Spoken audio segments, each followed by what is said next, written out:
Hello and welcome to today's surgical removal of a wisdom tooth. My name is Dr. Suresh Afnan. Okay, let's go. So, where you can see is always start with the access, like the flap. A well-designed flap makes everything easier.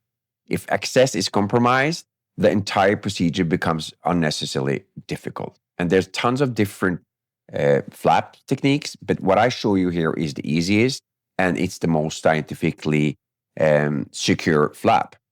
So, Harry, you can see I'm elevating the full thickness flap. I clearly expose both bone and the tooth, and I try not to damage the periost. You can see I slowly and easily take away the periost, just push it away without damaging it. And the next step is the bone removal. And here is the trick. You can see I have something on the burr there. So the trick here is not remove the crestal bone, the height. Remember, the bone is the patient's. What we want to do here is just remove the thickness, what we call the axial bone removal, and make a space between the bone and the tooth. Just keeping on there, can you see? With a good access from the flap.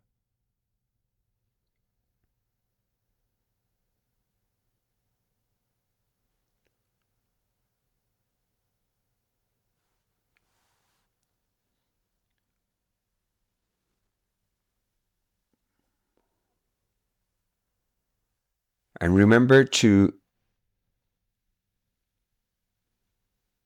so I use two different techniques here. What I'm doing wrong here, it's very important that I also tell you what I'm doing wrong here. The wrong here is that I don't secure the patient's tongue and the floor of the mouth with my finger lingually. So that's something you always have to have it back in your mind. So what I do over here now is just to section it. And this section technique is very special. I take away, look what I do. I take away the distal part of the tooth.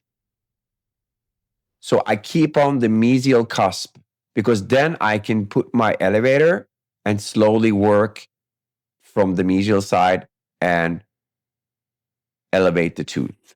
I think there's two, it cracked, but I had it. The mobility was so good that I could go in and take out the tooth, roots one by one. Again, I'm doing one thing wrong here. I don't want you guys to do the same wrong as me. And I'm not securing the floor of the mouth of the patient with my finger lingually. And at the end, we have the sutures. What the yellow thing you see, it's something we call terracotril. It's an ointment between, we have a little bit of antibiotics in there, and it's a corticosteroids on it. But I don't put it into the alveoli. I just have it on the suture. This is something I do. You don't have to do it. It's not, there's no scientifically evidence that this will make patients have less postoperative complications, but hey, try it. See you.